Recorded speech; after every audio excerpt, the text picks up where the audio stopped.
여러분 안녕하십니까. 경제현장 오늘 고광철입니다. 오늘의 주요 뉴스 전해드리겠습니다. 정부가 증권거래세 인상을 검토하는 것으로 알려져 개미 투자자들의 반발이 예상됩니다. 금융투자소득세를 도입하는 조건으로 증권거래세를 낮춰왔는데 금투세 도입이 무산된 만큼 거래세를 다시 높여야 한다는 겁니다. 정부는 이 밖에도 윤석열 정부에서 1%포인트 낮춘 법인세 최고세율도 다시 올리는 방안을 검토하고 있습니다. KB금융, 신한금융 등 국내 4대 금융지주사가 상반기 기준 역대 최대 규모 순이익을 경신할 것으로 전망됩니다. 이에 따라 연간 순이익도 18조 원에 달할 것으로 예상됩니다. 다만 6.27 대출 규제 여파로 하반기 실적 전망은 밝지 않다는 분석입니다. 일본 여당이 20일 치러진 참의원 선거에서 과반 의석 유지에 실패했습니다. 집권 자민당과 열린여당 공명당은 작년 10월 중의원 선거, 즉 총선거에 이어 이번 선거에서도 참패하면서 중의원, 참의원에서 모두 여소야대 구도가 형성됐습니다. 자민당 총재인 이시바 시게루 총리는 총리직을 유지하겠다는 방침인데 퇴진 압력이 거셉니다. 최태원 SK 회장 겸 대한상공회의소 회장은 한국 제조업은 잃어버린 10년을 겪었다며 AI로 제조업을 다시 일으키지 못하면 10년 안에 상당 부분 퇴출당할 수 있다고 경고했습니다. 정부는 AI 3대 강국 도약을 내걸며 100조 원 펀드 조성과 소버린 AI 개발을 추진하겠다는 방침인데요. 우리나라의 AI 경쟁력은 어느 정도인지, 앞으로 혜택을 입을 기업은 어디인지 이어지는 집중 진단에서 살펴보겠습니다. 경제현장 오늘은 SBS 비즈 앱과 유튜브에도 실시간 시청 가능합니다. SBS 비즈 앱을 다운받아 시청하면 더 많은 정보와 뉴스를 볼 수 있습니다.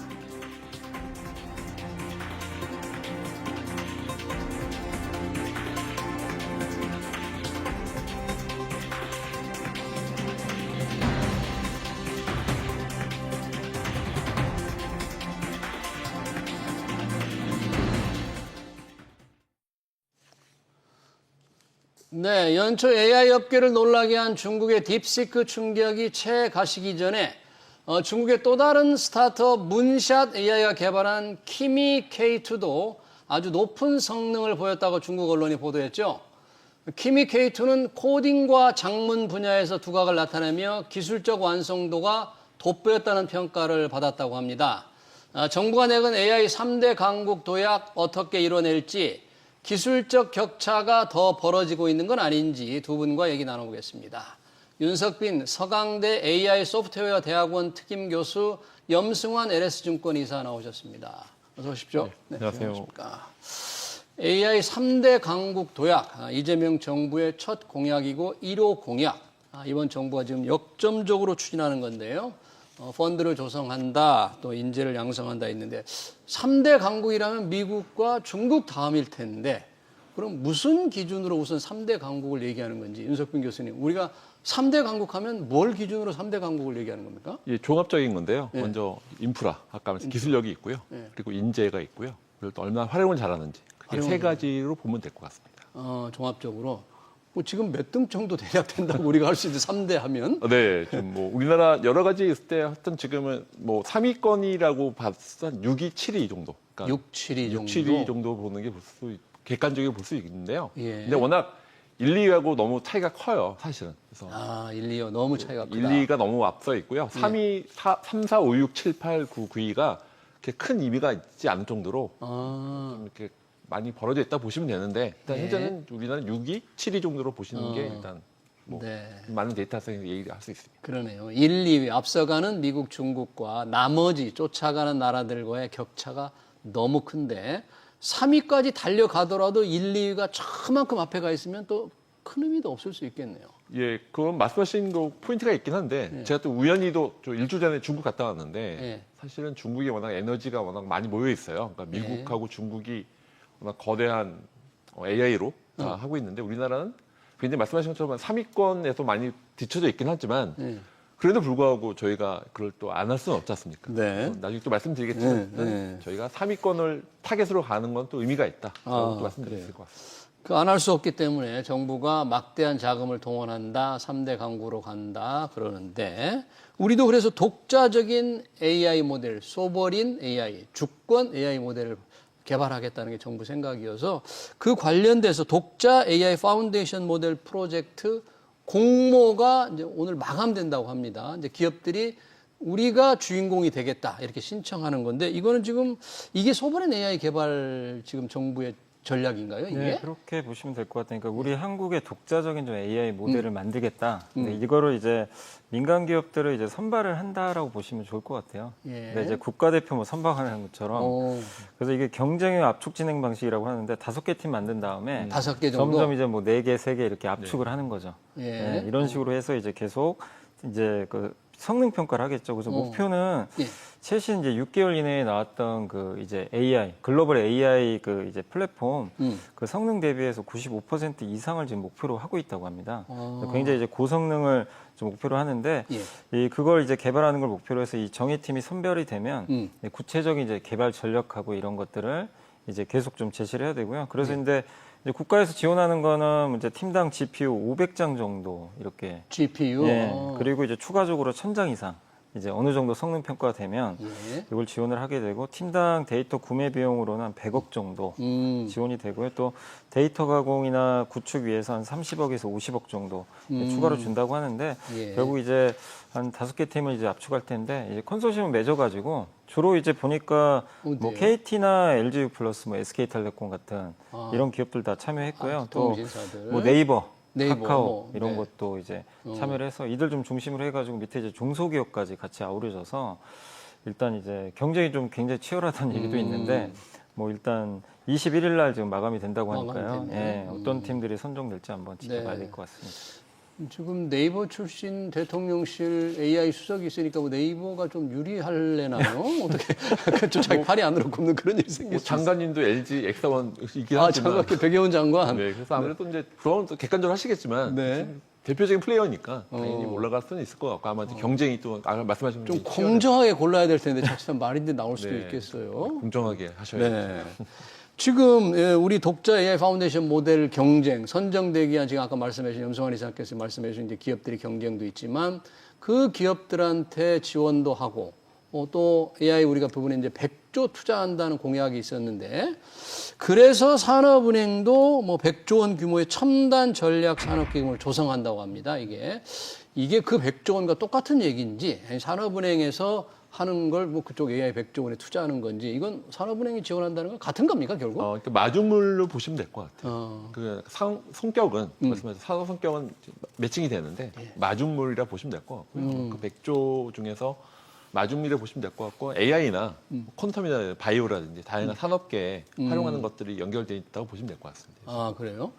그러려면 산업은행에서 지원을 하려면 뭔가 좀 자본금을 더 늘려야만 산업은행이 채권을 발행해서 돈을 모을 텐데 그럼 법적인 좀 장치가 필요하겠네요. 염의사님 이게 아무래도 산업은행이 좀 지원을 하려면 법안을 좀 개정하거나 해서 좀 지원이 되려면. 네, 아무래도 뭐 또 예산 같은 게 또 있어야 되니까. 그래서 당연히 그런 부분들도 좀 필요할 것 같고요. 근데 이제 이게 결국 돈 싸움이거든요. 지금 이제 전 세계적으로 지금 이번에 이제 트럼프 대통령이 이미 지금 텍사스 쪽에 삽을 뜬 게 그 5천억 달러 규모의 스타게이트 프로젝트가 시작이 됐거든요. 스타게이트. 네, 거기에 이제 뭐 소프트뱅크나 이런 기업들이 참여를 했는데 민간 기업과 이제 부지 같은 건 이제 정부가 제공할 텐데 그 삽을 떴는데 그게 이제 규모가 5천억 달러니까 우리나라 돈으로는 한 700조 가까이 되는 뭐 그런 이제 막대한 돈이죠. 그래서 우리나라도 지금 여기 투입하는 돈이 뭐 물론 이걸 뭐 우리가 적다고 할 수는 없지만 결국 이제 이 AI라는 게 대규모 데이터 센터라든가 이런 거 짓는데 엄청난 돈들이 필요하고 또 울산에 SK랑 아마존이 같이 이제 하기로 했는데 그게 1단계가 7조 원 정도 드는데 총 70조가 된다고 하더라고요. 그러니까 이제 막대한 돈들이 이제 들어갈 텐데 이제 정부가 어쨌든 지금 AI에 지금 방점을 딱 두고 적극적인 지금 투자를 하기로 했기 때문에 일단 100조 물론 이제 이게 많아 보입니다. 되게 우리나라 입장에서는 이게 적은 돈 절대 아니거든요. 아까 비교해 보니까 근데 또 얼마 안 되는 것처럼 보이네요. 근데 이제 해외랑 비교하면 뭐 어쨌든 이제 지금 적을 수도 있지만 우리 한국 입장에서는 이 3년간 100조 원 대한민국 리바운드 프로그램 추진한다고 하니까 이 부분에 있어서 저는 뭐 여기에 투자하는 건 돈을 아껴서는 안 된다. 지금 사실 AI 특히 이제 제일 무서운 국가 중국이거든요. 중국이 너무나 지금 이제 사실은 중국은 거기에 그 AI 인재만 해도 엄청나죠. 우리가 뭐 지금 비교가 안 된다고 할 정도니까 지금 사실 한국은 좀 늦은 감이 있는 것 같아요. 근데 뒤늦었지만 이렇게 자원을 좀 마련해서 좀 적극적으로 투자하는 것 자체는 저는 좀 긍정적으로 좀 생각하고 있습니다. 지금 100조 원이라는 게 뭐 정부가 다 하는 건 아니겠죠. 이제 네. 민간과 함께하는 규모를 그죠. 일단 네. 얘기하겠죠. 중국 말씀을 해주셨는데 주말에 나온 뉴스가 그겁니다. 중국의 또 다른 스타트업이 키미 K2라는 또 다른 인공지능 모델을 발표를 했는데 이게 또 딥시크 충격에 못지않다라는데 성능이 어느 정도로 지금 나오는데 이렇게 놀라는 겁니까 이거는? 아직은 그 객관적인 데이터는 아직은 초기라서 이렇게 나올 수는 없는데 그러니까 지금 체감적으로 봤을 때는 예. 딥시크 같다고 느껴지고 있고요. 그리고 여러 가지 그러니까 롱 콘섹트라서 긴 컨텍스트라든지 추론 능력 같은 게 굉장히 좋아서 추론 능력. 그래서 사실은 아까 말씀드렸지만 저도 중국 갔다 와서 느낀 거는 예, 가보니까 어때요? 그 AI 개발 현장을 직접 보신 거예요? 예, 직접 뭐 북경, 뭐 심천 사이 갔다 왔는데 그 사실은 거의 이게 그걸 직접 갔다 오신 분 많이 느끼실 텐데 아마 좀 체감이 좀 다릅니다. 그래서 그 갔다 부분에서. 보면 그래서 이런 소름이 것들이 돋습니까?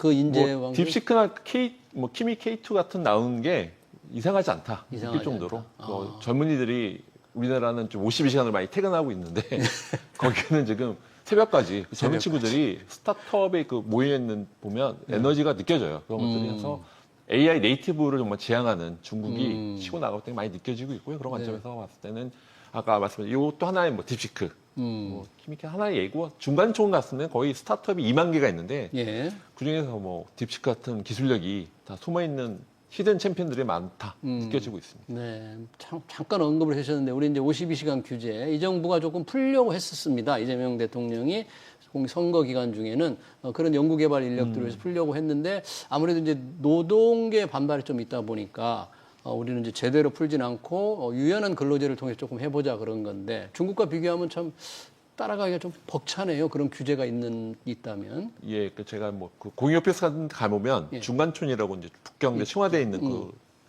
스타트업 오피스들이 있는데요. 거의 뭐 지금 새벽까지 계속 남아서 네. 뭐 저랑도 얘기하다가 또 들어가서 일해야 된다 그러고 제가 직접 경험하다 보니까 그러니까 제가 지금 요즘 한국에서 느끼지 못했던 스타트업의 에너지를 많이 느끼고 왔습니다. 네, 우리 스타트업들도 열심히 하고 있습니다만 환경이 이렇게 다른데 그런 면에서 볼 때는 인공지능 우리가 이제 3대 강국이 되려면 여러 가지가 많이 필요하잖아요. 정부에는 정책적 의지가 강하고 방향은 좋은 것 같은데 그거를 추진할 수 있는 인력 문제에 대해서 중국 방금 언급하신 중국이라든지 미국, 우리 한국을 비교해 보면 우리가 AI 인재 수준, 뭐 절대적인 숫자라든지 또는 기술력 이렇게 비교하면 어떻게 우리가 평가를 할 수 있을까요? 일단 뭐 규모에서 정말 밀리는 것 같아요.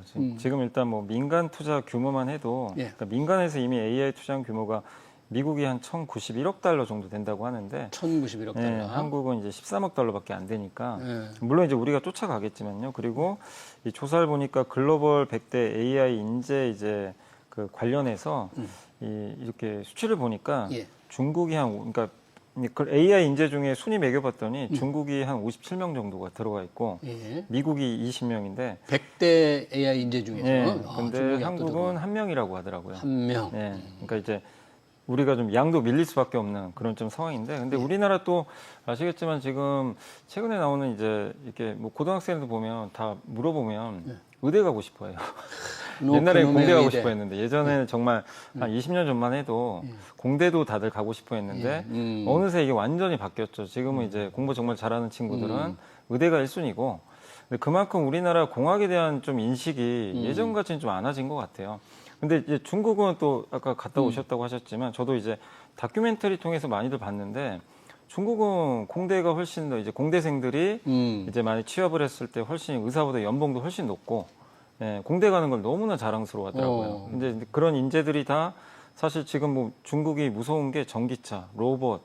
사실 지금 앞서가잖아요. 그렇죠. 사실 뭐 우리보다 지금 앞서가는 상황이고. 훨씬 앞서가는 거죠. AI도 지금 이제 아까 그 딥시크도 량원평이라는 창업자가 되게 젊잖아요. 또 네. 이번에 이 문샷 AI 여기도 우리 양지린 이 사람도 지금 32세밖에 안 되거든요. 30대 이런 초반. 젊은 창업자인데 근데 이제 여기다가 또 인재도 되게 중요한데 예. 정부가 적극적으로 돈을 주더라고요. 중국에서는 그냥 줍니다. 그냥 돈을. 그냥 무한대로 뭐 연구 개발하는 것도 네. 그런 것들도 이제 정부가 손해를 보더라도 그냥 투자라고 생각하고 하는데 사실 우리 한국이 좀 쉽지 않은 환경이거든요. 그러니까 돈의 지원도 그렇지만 이렇게 이제 우리나라가 지금 이제 갖고 있는 이런 이제 인재 풀들이 예. 이 AI보다는 다른 쪽으로 이제 우수 인력들이 좀 가려는 그런 부분들이 있다 보니까 근데 그런 걸 좀 바꿔줘야 될 것 같아요. 예. 그게 좀 필요한 것 같고 그리고 사실 이제 또 무서운 것 중에 하나가 이제 마크 저커버그가 예. AI 전쟁 선포해가지고 지금 인재들을 다 빨아들이고 있거든요. 지금 메타가? 뭐 오픈의 뭐 애플의 AI 지금 뭐 팀 만들었던 그 팀장을 지금 이번에 영입하질 않나. 주요 이제 스타트업의 그 사람들을 막 그냥 인건 3명 이번에 그 데려오는데 한 1,000억 이상 쓴 것 같더라고요. 그러니까 그냥 금액 상관없이 인재를 그냥 다 흡수하고 있어요. 근데 그렇게 되면 미국은 인재를 M&A 어떻게 보면 이제 M&A 하는 거죠. 그렇게 해서 가져가고 중국은 자체적으로 키우는데 정부의 뒷받침으로 또 네, 키우고. 근데 이제 우리 한국은 사실 지금 어쨌든 지금 또 시작은 하는데 지금 말씀하신 대로 제일 중요한 게 인재를 어떻게 할 건가, 육성을 할 건가, 아니면 데려올 건가. 이거에 대한 좀 어쨌든 좀 뭔가 우선순위를 갖고 예. 좀 전략을 좀 추진해야 되는 거 아닌가 네. 이런 생각은 하고 있습니다. 데려오려고 해도 파격적인 조건을 대우를 해야 되는데 현실적으로 그게 우리 학교에도 계시지만 그게 쉽지가 또 않잖아요. 우리는 기업들이 네. 엄청나게 그 스카우트 비용이 필요할 텐데 그것도 현실적으로 어렵고 학교에서 또 키우는 것도 시간이 좀 많이 걸리고 참 이 부분 걱정되네요. 우리가 3대 강국 도약의 큰 걸림돌이 될 수도 있겠어요. 자칫하면. 예, 맞습니다. 아까 말씀하신 대로 현재 AI 인재는 예. 중국에 있는 중국 사람과 어. 미국에 있는 중국 사람이 있으면 경쟁이거든요. 제가 아까 중국인 중국 사람, 미국에 있는 중국 사람, 지금 현실이 그렇습니다. 아까 말씀하신 것처럼 어. 미국에 있는 중국 사람과 어. 중국의 중국 사람이 AI 인재를 좀 경쟁을 하고 있는 상태라서 우리나라는 좀 아까 말씀한 한 5% 4%밖에 안 되는 비율이에요. 그래서 그런 관점 비율도 그렇고요. 예. 이 아까 예산적인 부분도 사실은 아까 여러 가지 미국, 중국에 비해서는 예산 밀릴 수밖에 없는 규제이기 때문에 여러 가지 규제라든지 뭐 이 교육부 여러 예산 정책이라든지 그런 것 때문에 밀리는 건 맞고요. 예. 그래서 사실 결국은 산학협력이라고 할까요? 산학협력. 그렇게 연결할 수밖에 없어서 우리나라 과기부도 뭐 4대 천왕 얀누쿤과 연결한다든지 그렇게 노력을 하고 있습니다. 하고 예. 있어서 산업협력 그리고 글로벌하게 좀 확장하는 거를 하지 않으면 말씀하신 것처럼 굉장히 저도 이번에 직접 갔다 오고 느끼는 건 이게 골든타임이 얼마 안 남았다. 얼마 안 남았다. 우리가 저 따라갈 수 있는 시간. 저를 많이 체감하고 와서 예. 이런 것들 좀 이번 기회에 좀 말씀드리고 싶습니다. 예. 깜짝 놀라보셨네요. 역시 중국에 갔다 오면 그 예, 저도 그냥 중국이 이렇게 유튜브로 보는 거와 실제 현장 가서 많이 달라서 그러니까 중국은 다크팩토리라고 아예 중국 다크팩토리라고 해서 아예 전기를 끄고 사람이 없이 돌아간다고 하는 표현이에요. 다크 팩토리. 그러니까 팩토리인데 다크하다. 빛이 필요 없는 왜냐? 사람이 없기 때문에. 사람이 없지. 그래서 그렇게 다크팩토리라는 표현을 쓰고 있는데 실제 그게 워킹하고 있습니다. 그러네요. 자, 이런 인공지능 경쟁이 치열한데 우리가 지금 이 정부가 내건 게 주권 소버린 AI입니다. 우리의 독자 모델, 우리 산업 상황에 딱 맞는 독자 모델 개발이 큰 축이고 또 하나의 축이 이 특정 산업에 집중된, 특화된 버티컬 AI라고 합니다, 이게. 버티컬 AI는 또 우리가 앞설 수도 있다. 우리 제조업이 강하냐 그런 얘기를 하는데 정확하게 이게 뭡니까, 우리 버티컬 AI라는 게? 그러니까 버티컬은 특정 산업이나 업무 분야에 예. 그 AI를 이제 접목을 해서 그것만 이제 특정하게 이제 해서 좀 육성하는 그런 이제 AI로 좀 보시면 좋을 것 같은데 예. 예를 들면 뭐 그런 거죠. 의료 AI 같은 거. 의료 AI. 예, 뭐 요즘에 또 뭐 자율주행도 사실은 이제 물리 AI로 많이 하는데 뭐 예. 로봇이나 자율주행 예. 이런 이제 피지컬 AI도 있고요. 근데 사실 이제 이런 부분들은 우리가 좀 밀리죠. 예, 아무래도 중국이나 미국에 비해 밀릴 수밖에 없는데 그래서 요즘에 나오는 게 한국이 지금 요즘에 제일 잘하는 게 뭐냐? 예. 뷰티거든요. 뷰티. K-뷰티. 예. 여기 또 K-미디어. 뭐 K-팝도 있잖아요. K-팝. 이런 것들을 어떻게 좀 AI랑 좀 잘 접목을 해서 하면 특히 이제 저는 특히 K-뷰티 쪽에 좀 강점이 있을 거로 좀 보는 것 중에 하나가 예. 이제 그 세계적인 뭐 로레알 같은 이제 기업들도 이제 화장품 같은 거라든가 이런 거를 우리가 사실 미리 발라볼 수는 없잖아요. 그렇죠. 근데 이제 그런 걸 AI를 접목해서 어떻게 보면 이제 여기다가 스캔을 뜨는 거죠. 이 스마트폰으로 얼굴을 스캔을 떠요. 네. 떠서 당신한테는 이러이러한 화장품이 필요할 것 같습니다. 피부를 보니까 민감도나 이런 게 다 나오거든요. 네. 사실 이제 이게 이제 바로 의료 AI도 있지만 그 안에서도 이제 뷰티테크라고 그러죠. 네. 이걸 다 AI 기술로 이제 활용을 하는 건데 여기에 이제 뭐 생성형 AI 같은 걸 넣어가지고 이제 직접 대화도 가능하겠죠. 네. 그렇게 해서 근데 우리나라는 이런 시스템들을 충분히 갖출 수 있는 국가잖아요. 특히 네. 이제 피부 미용 의료기기라는 거 화장품의 절대 강국 중에 하나이니까 이런 걸 좀 육성을 시키는 거죠. AI랑 접목을 해서. 그러니까 하나의 예시인데 예. 물론 이제 이거를 얼마나 또 잘해낼지 모르겠지만 이런 이제 한국만의 강점, 뭐 K-팝이라든가 네. 또 요새 우리나라도 지금 뭐 드라마라든가 다양한 콘텐츠도 워낙 또 잘하고 있으니까 그렇죠. 이런 것들을 얼마나 또 잘 접목시킬지. 예. 그래서 한국만이 좀 잘할 수 있는 게 뭔가 그런 걸 좀 찾아서 특히 요즘에 또 나오는 게 조선도 오늘 조선. 뉴스 보니까 예. AI를 접목을 해가지고 이제 굉장히 이제 스마트하게 뭐 공장을 좀 운영을 하겠다 이런 얘기도 좀 나오더라고요. 그래서 한국이 정말 잘하는 분야에선 저는 이제 버티칼 이 AI는 확실히 뭐 모든 면에서 잘할 수는 없잖아요. 네. 이거를 좀 우리가 제일 앞서는 분야에선 좀 더 좀 공격적으로 투자를 해서 1등을 좀 가는 게 좋지 않나 이렇게 생각을 하고 있습니다. 그러니까 우리가 독자 AI 파운데이션 모델, 주권 소버린 AI를 개발하지 않더라도 버티칼 AI에서는 다른 나라의 오픈 소스인 걸 활용해서 네. 개발해서 우리가 1등을 할 수 있다. 그런 얘기네요. 맞습니다. 어. 그러니까 아까 잘 설명해 주셨는데 네. 저는 이제 포인트가 아까 우리 제조 AI 같은 우리 제조. 방산이라든지 방산. 중공업 아까 그런 게 워낙 강하지 않습니까? 음. 그런 산업적인 강한 거에다가 AI를 결합시키자라고 결합시켜서. 하는 게 버티칼 AI가 지금 기본적인 방향일 것 같고요. 예. 그래서 아까 저도 K-팝 그런 거 저도 동의하고요. K-팝, K-뷰티 쪽에서 네. 우리가 강점이 있을 수 있다. 한쪽 축은 아까 제조업 쪽도 남아 있을 것 같다. 왜냐하면 중공이라든지 나이 많으신 그 이게 노하우들을 데이터가 아직 없거든요. 그걸 데이터를 잘 할 수 있으면 네. 로봇가 앞에 승용공에 있는 그 지식을 배워서 할 수 있는 거죠. 예를 들면 예. 그런 것처럼 방산이라든지 음. 피지컬 AI 말씀하신 것처럼 제조 쪽도 좀 남아 있을 것 같다. 어느 정도 이제 예. 그렇게 생각하고 있습니다. 네, 지금 버티칼 AI, 특정 산업에 특화된 AI를 저희가 얘기하고 있는데 이 부분에서 조금 두각을 나타내는 게 K-뷰티 쪽에도 상당히 전망이 밝고 또 혹시 어떤 기업들이 지금 이미 이런 데서 조금 앞서 나가고 있는 우리 뭐 기술력 있는 기업들이 좀 있습니까? 그러니까 이렇게 지금 좀, 뭐 아마 대형사들이 이런 것들을 대부분 좀 준비하는 걸로 좀 알려졌는데 뭐 화장품 회사라든가 이런 쪽은 사실 이제 결국엔 그 소비자랑 이렇게 그 소비자 입장에서 봤을 때 아까도 잠깐 설명드렸지만 이런 이제 그 기기를 이용해서 내가 화장품을 일단 써보지 않고도 먼저 또 테스트를 할 수가 있는 거잖아요. 예. 그러니까 저는 이제 화장품 회사들 또 피부 미용 의료기기 회사들도 일단은 내가 써봐야 되잖아요. 그렇죠. 거기 이제 병원 가가지고 피부과에서 뭐 보톡스도 마찬가지고. 근데 그런 쪽에서 아직은 뭐 이렇게 좀 연구개발 단계이겠지만 이런 것들을 아마 지금 계속해서 개발을 좀 준비하는 걸로 알려져 있는데 예. 그게 이제 현실화되는 데는 좀 시간은 걸리는 것 같아요. 그렇지만 이제 방향성은 그쪽으로 좀 가지 않겠나 이렇게 생각은 하고 있습니다. 네, K-뷰티, K-팝이지만 우리가 특정 산업 분야에서 또 강한 게 의료 데이터가 꽤 많기 때문에 그 부분에서 조금 앞설 수도 있는데 또 규제도 또 많잖아요. 데이터는 많은데 우리나라 규제가 좀 심하지 않습니까? 데이터 활용 규제 어느 정도 어떻게 봐야 돼요? 이게 그 부분은?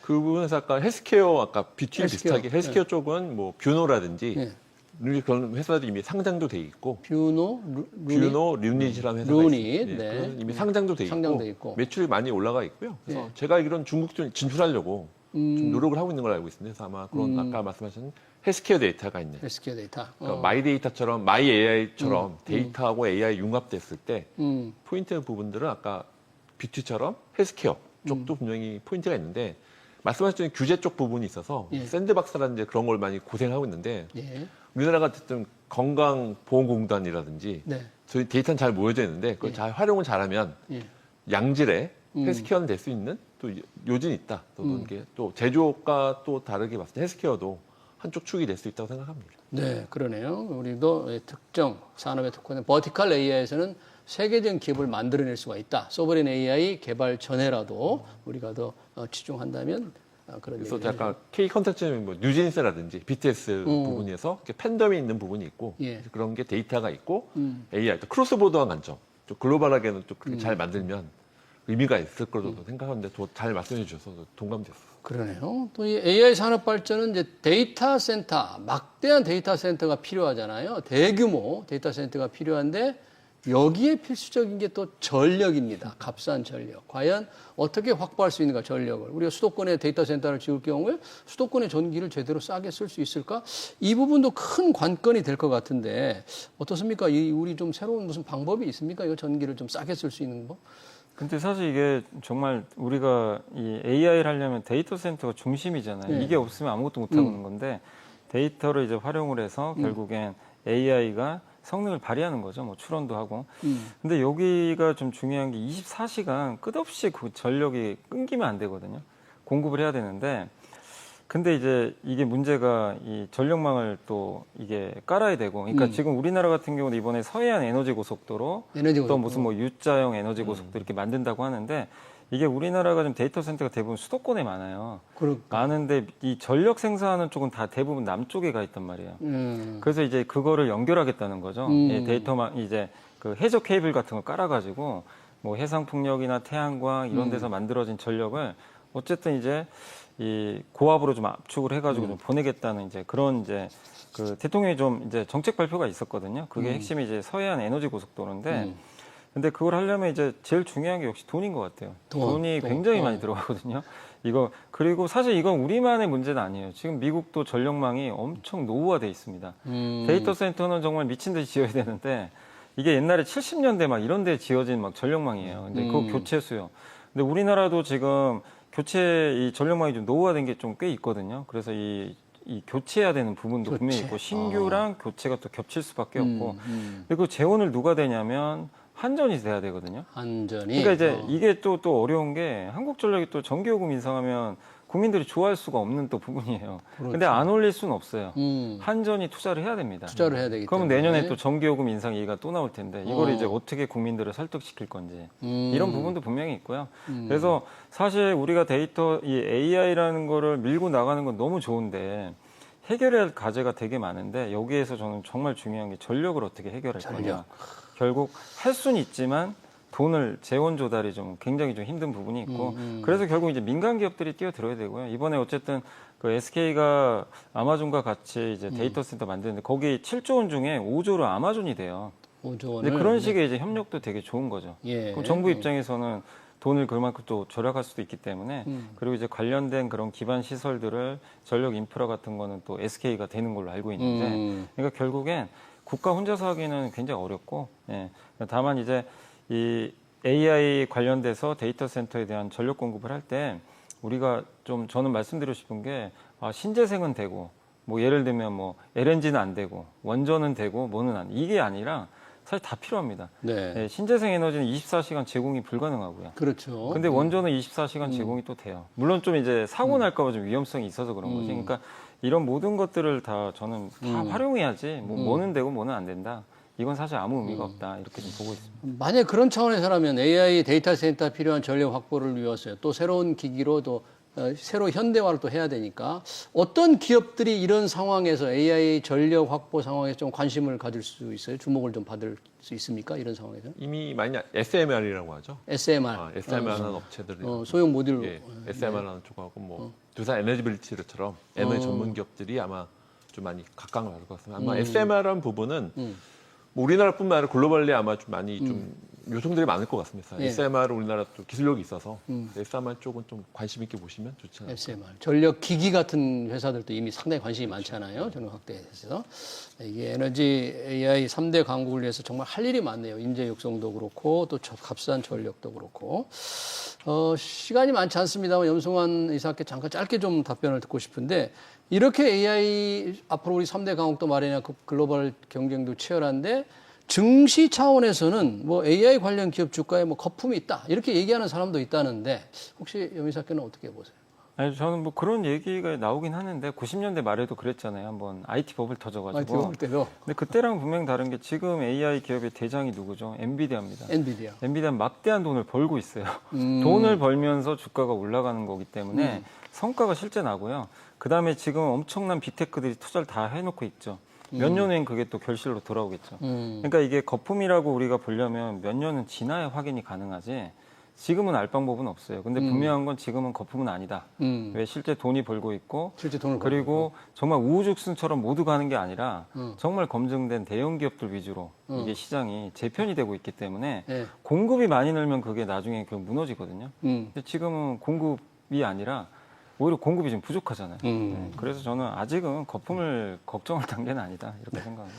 네, 잘 알겠습니다. 우리 AI 3대 강국 도약하겠다는 이 정부의 꿈 과연 언제쯤 실현될지 관련 걸림돌은 무엇인지 관련 토론 여기서 마쳤습니다. 그러니까 윤석빈 서강대 특임교수, 염승환 LS증권 이사였습니다. 두 분 고맙습니다.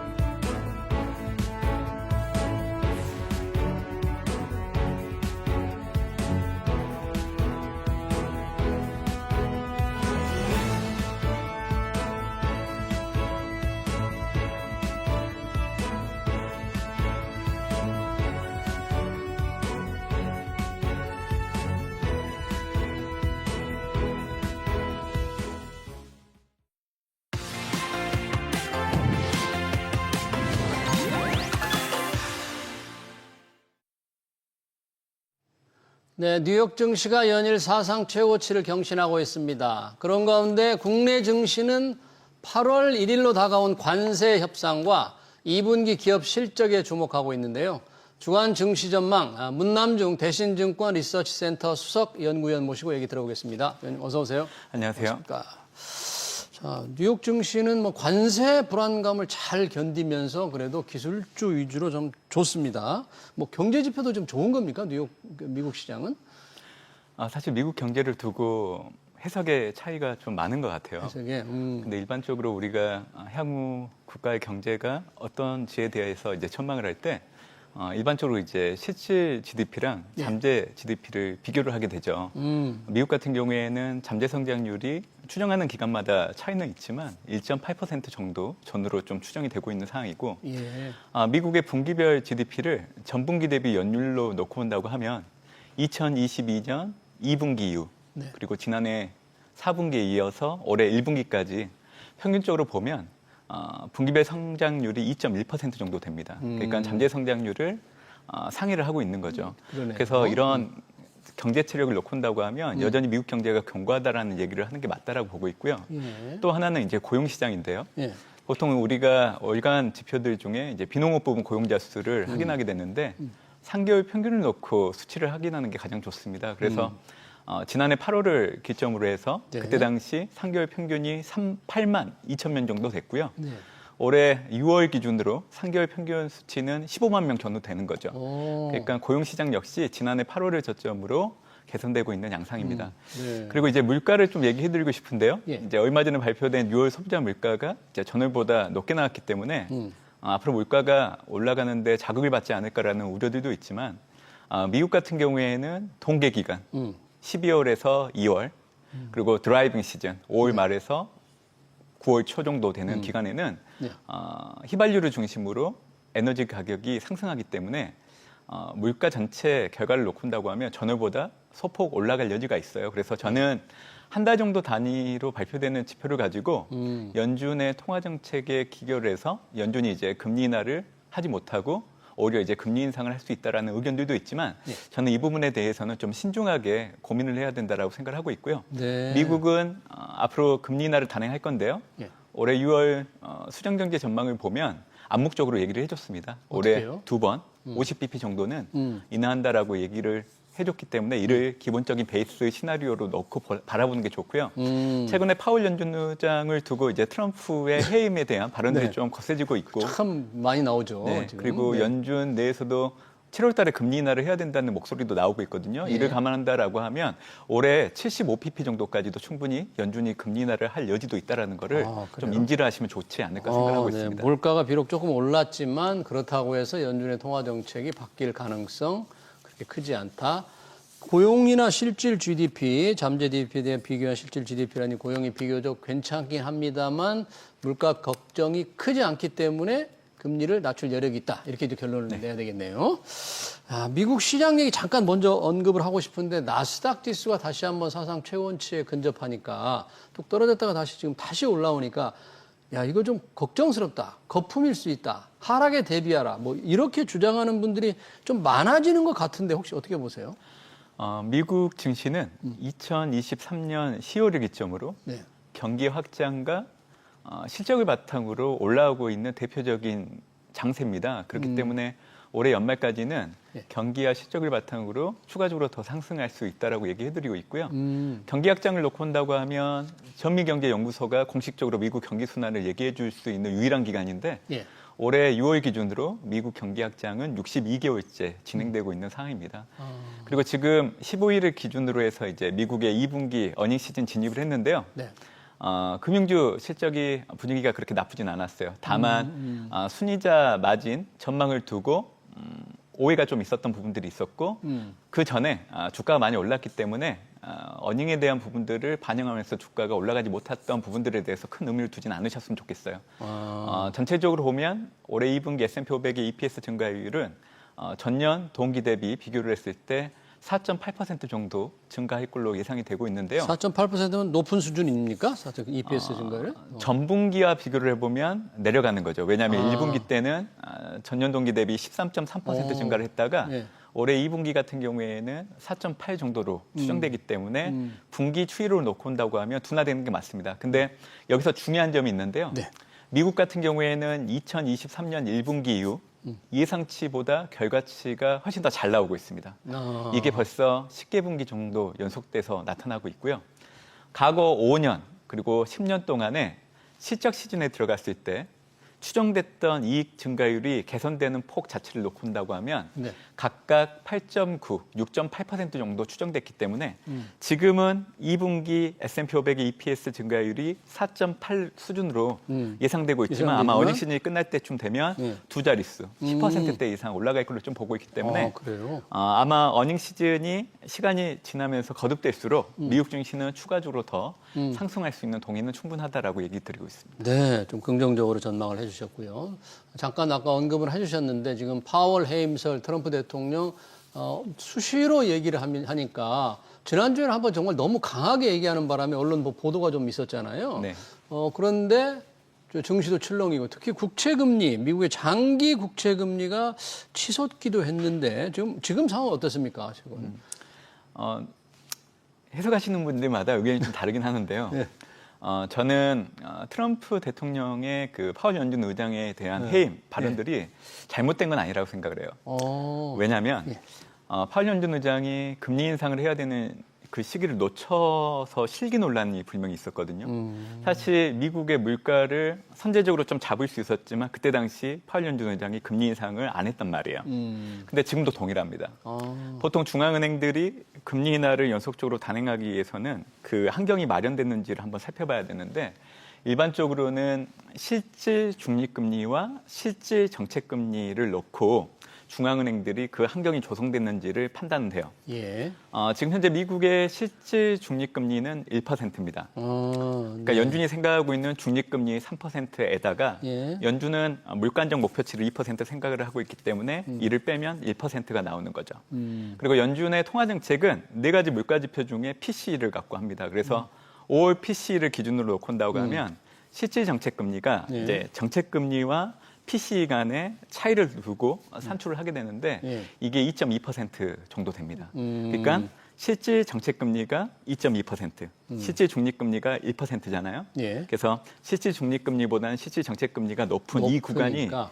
유지가 된다라고 하면 사실 중앙은행 입장에서는 연속적으로 금리 인하를 해도 되는 상황인데 해야 된다. 지금 미국 안 하고 중앙은행은 금리 인하를 시작은 했지만 예. 중간에 간헐적으로 하다 보니까 이게 통화정책이 실물경제에 이어지는 효과가 좀 제한되고 있는 부분들이 있는 것 같습니다. 그래서 저는 앞으로 미국 경제는 올해까지는 탄탄하게 흘러갈 수 있지만 예. 내년 상반기 전후로 놓고 온다고 하면 어. 연준이 통화정책 특히 금리 인하를 빠르게 해주지 않는다라고 하면 소비 절벽과 함께 미국의 경기 침체가 들어가는 시점이 좀 앞당겨질 수 있다라고 생각을 해요. 그러다 보니까 그렇군요. 트럼프 대통령이 파월 연준 의장의 해임을 거론하는 이유는 지금의 정책금리 4.5 2.5가 너무 높다라는 거죠. 직전에 정책금리가 높았던 그 시점이 2.8이었거든요. 2.5였거든요. 상대적으로 비교를 해봐도 너무 높은 상황이고 그동안 금리가 높음에도 불구하고 미국 가계와 기업들이 잘 버틸 수 있었던 거는 금융위기 발생하고 나서 그때 당시 저금리의 고정금리를 대부분 맞춰 놓다 보니까 이번 사이클에서 연준이 금리 인상을 많이 했음에도 불구하고 타격이 전혀 없었던 겁니다. 근데 중요한 거는 이제 그때 기업과 가계들이 맞춰놨던 고정금리들 다시금 갱신을 해야 되는 시점이 다가오기 때문에 이런 상황이라고 하면 아마 내년부터는 미국의 경기와 관련된 지표들, 특히 소비 관련된 지표들은 생각보다 빠르게 식을 수 있다. 그렇죠. 그렇게 예. 된다라고 하면 예. 지금부터라도 선제적으로 좀 금리 인하를 해야 된다라고 생각을 하고 있습니다. 지금 뭐 파월 의장 봐서는 할 생각이 없는 것처럼 보이는데 장기 국채 금리가 해임 갈등이 있다 보니까 장기 국채가 올랐잖아요. 네. 우리 미국 국채 장기 국채 투자하신 분들, 특히 장기 국채 ETF에 투자하신 분들이 많은데 네네. 그런 분들한테는 지금 상황이 어떻게 작용이 되나요? 사실 장기 금리는 긴 시계율을 놓고 글을 보면요. 예. 보통 연준의 정책 금리 그리고 미국의 PC 물가를 놓고 본다고 하면 거의 시차를 두고 따라가는 흐름입니다. 그러니까 정책 금리 물가가 올라가면 장기 금리 따라서 올라가고 정책 금리 물가가 떨어지면 장기 금리가 시차를 두고 떨어지는 흐름인데 예. 올해 같은 경우에는 이게 나타나지 않고 있죠. 근데 그 이유는 트럼프가 취임을 했고 취임과 동시에 관세 부과를 했고 네. 그리고 올해 정부 국채 발행량이 늘어난다라는 것 자체만으로도 수급상 심리 위축으로 이어지다 보니까 장기 금리가 잘 떨어지지 않는 겁니다. 근데 장기 금리에 영향을 미치는 요인들이 여러 가지가 있는데요. 특히 물가, 통화 정책, 기간 프리미엄인데 그중에서 가장 크게 영향을 미치는 거는 물가입니다.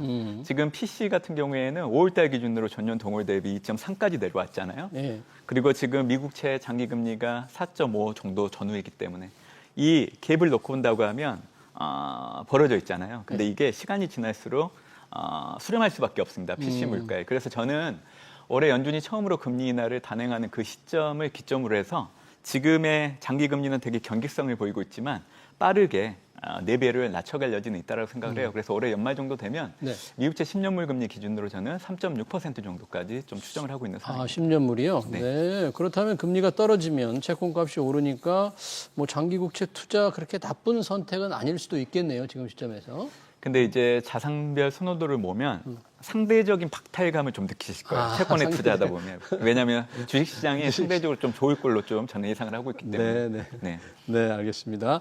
설령 트럼프 대통령이 파월 의장을 만약에 의장에서 해임한다고 해서 연준이 바로 금리를 내릴 수 있을까요? 사실 파월 연준 의장 해임은 어떻게 보면 그리고 이제 차기 연준 의장에 대한 지명을 지금 진행 중이기 때문에 예. 혹시라도 해임이 안 된다고 하더라도 정책 추진 동력이 상실되는 부분들이 있어서 아무래도 이제 트럼프 행정부의 통화정책 방향들을 그대로 좀 이어갈 여지는 있다고 생각합니다. 그리고 제가 앞서서 얘기해드렸지만 지금 연준은 금리 인하를 해야 되는 환경이 조성됐음에도 불구하고 안 하고 있잖아요. 예. 이런 상황이라고 하면 아마 내년도 정도에는 또다시 파월 연준 의장 금리 인하를 제때 못했다는 시기 논란에 다시금 빠질 여지는 있다고 생각을 해요. 예. 그래서 만약에 파월 연준 의장이 해임이 되고 연준 이사로 계속 재임을 한다고 하더라도 네. 저는 파월 연준 의장의 목소리는 그렇게 크게 파급력을 가지진 않을 걸로 좀 보고 있습니다. 네, 그러네요. 자, 잠깐 우리 일본 얘기 잠깐만 좀 언급을 하고 싶은데요. 자민당이 이번 참의원 선거, 상원 선거입니다. 작년 10월에는 이제 중의원 총선거에서도 졌는데 여소야대 집권 여당 공이 이렇게 됐어요. 이게 혹시 시장에 어떤 영향을 미칠 수 있을까요, 여당에? 저는 일본 금융시장 내에서 단기적인 어떤 변화들은 충분히 일어날 수 있다고 생각을 해요. 그러니까 증시 같은 경우에는 좀 하락할 수 있는 부분들, 뭐 이에 따른 엔화가 좀 변동성이 커질 수 있는 부분들. 예. 근데 이게 전 세계 증시에 영향을 미치는 요인들은 아니라고 생각을 하고 있고요. 중요한 거는 요소야대 구도라고 하면 예. 사실 자민당 내 입장에서도 지금의 이시바 총리 자체를 내리려고 하려고 하는 생각은 없을 겁니다. 왜냐하면 어차피 참여연 선거는 총리와 관련된 인선을 하는 선거는 아니에요. 예. 중요한 선거를 통해서 이제 총리의 인선과 관련된 부분들을 결정을 하게 됐는데 그렇기 때문에 이번에는 그렇게 크게 파급력은 없을 걸로 좀 보고 있고요. 이시바 내각은 지금 구도로 계속 유지할 여지가 있다라고 저는 생각을 하고 있고 견딜 수 있을까요? 네, 압력을. 네. 중요한 거는 이제 미국과의 무역 합의가 아직 이루어지지 않기 때문에 이시바 총리 입장에서는 이거를 이제 명분으로 삼아서 본인이 재임하고 있는 동안에 이제 마무리하겠다라는 거를 명분으로 내세우면서 되도록이면 이제 내각을 계속 유지하려고 하는 흐름들은 계속 이어질 여지가 있다라고 저는 생각하고 있습니다. 그러네요. 다 우리 시장으로 좀 넘어와 보겠습니다. 이제 투자자들이 반도체에 관심이 많아서 그동안 SK 하이닉스가 굉장히 잘 나오다가 지난주에 보면 SK 하이닉스는 조금 방향을 바꿔서 하락세로 또 삼성전자는 참 강한 상승세를 보였는데요. 오늘은 이제 두 종목 다 강세입니다만 SK 하이닉스, 삼성전자 방향이 달라진 이 흐름이 좀 어떨 것 같습니까, 앞으로는? 일단 반도체 가격을 염두에 두시고 보시면 도움이 될 것 같아요. 네. 올해 들어서 3월 이후로 범용 디램 가격들이 반등하기 시작을 했습니다. 그 이후에 이제 외국인들의 국내 증시에 대한 순매수 동향을 보면 약간 변화가 나타나기 시작을 하는데요. 올해 5월 들어서 외국인들이 IT 업종, 특히 반도체 업종 내에 있는 SK 하이닉스 순매수를 많이 하기 시작을 합니다. 그리고 나서 이제 6월 달 들어서게 되면 약간 변화가 생기기 시작을 하는데요. 삼성전자에 대한 매수를 조금씩 하기 시작을 합니다. 외국인들이. 그리고 이제 6월 달 들어서는 판도가 완전히 바뀌게 되죠. 사실 SK 하이닉스보다는 삼성전자를 상당히 많이 매수하는 흐름들로 좀 바뀌고 있는 상황입니다. 그래서 지금 흐름들을 놓고 본다고 하면 외국인 순매수 동향을 놓고 봤을 때 SK 하이닉스보다는 삼성전자가 상승 강도가 조금 높아질 여지는 있다라고 생각을 하고 있고 그 변화의 중심에는 외국인 순매수가 6월 달부터 삼성전자 중심으로 들어오고 있기 때문에 그거를 이제 바탕으로 좀 보시면 좋지 않을까 생각하고 있습니다. 네. 국내 증시에서는 저희가 반도체 중심으로 얘기했습니다만은 지금 뭐 조방원이라는 말이 유행입니다. 지주, 금융, 조선, 방산, 원전 그동안 이게 주도를 해왔는데 이 흐름이 어떨 것 같습니까? 앞으로도 조금 하반기도 이어질 것 같습니까? 제가 이제 뭐 대외 매체를 통해 가지고 5월에서 7월은 이제 미국의 서머랠리 기간이기 때문에 아마 미국 외에도 글로벌 증시가 전반적으로 상승할 수 있다라고 얘기를 좀 드렸습니다. 근데 저는 8, 9월 달에는 좀 미국 증시가 쉬어갈 여지는 있다라고 생각을 하고 있기 때문에 아마 한국 증시 같은 경우에는 신정부 허니문 효과로 인해서 어떻게 보면 막연한 기대감으로 많이 올랐기 때문에 8, 9월 달에는 좀 쉬어갈 여지가 상당히 있다라고 봅니다. 이 얘기는 우리 결국 시장이요? 그러면 지금 얘기해 주셨던 그동안 한국 증시를 주도했던 주도주들이 좀 변동성이 클 여지는 있다라고 생각을 해요. 그래서 만약에 신정부 정책 수혜를 받을 수 있는 주도주들을 다시 한번 사야겠다는 투자자 입장에서는 특히 9월 달에 좀 기다리셨다가 그때 좀 숨고르기 국면에서 매수에 가담하는 게 좋을 것 같고요. 8, 9월 달에 사실 순환매 장세가 좀 일어날 수 있거든요. 그런 차원에서 놓고 본다고 하면 낙폭이 가대한 업종 중에 제가 보기에는 2차 전지 관련된 섹터와 종목들이 상대적으로 좀 수혜를 받을 여지도 있다라고 생각합니다. 왜냐하면 업황이 좋아지기 한 분기 전에 증시가 먼저 움직일 수 있는 여지도 있기 때문에 그래서 저는 8, 9월 달에는 이 투트랙 관점에서 좀 살펴보는 게 좋지 않을까 생각을 하고 있습니다. 네, 잘 들었습니다. 주간 증시 전망 지금까지 문남중 대신증권 리서치센터 수석 연구위원이었습니다. 네, 고맙습니다. 감사합니다.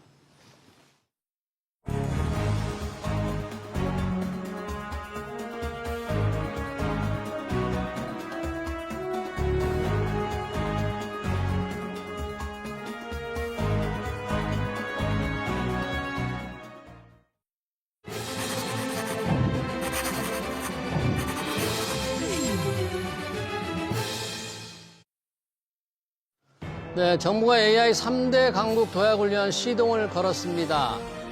웬만한 제조업은 중국에 다 잡혔는데 AI로 획기적인 도약을 이루지 못하면 대한민국 산업엔 미래가 없다는 절박감 때문이죠.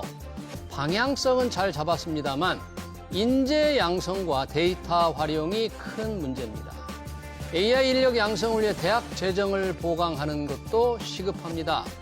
초중고용 재정은 남아도는데 대학은 돈이 없어 쩔쩔매고 있는 현실을 외면하고 어떻게 인력을 키우려는 건지 이해할 수 없습니다. SBS 비즈 경제 현장 오늘 여기서 마치겠습니다. 시청해주신 여러분 고맙습니다.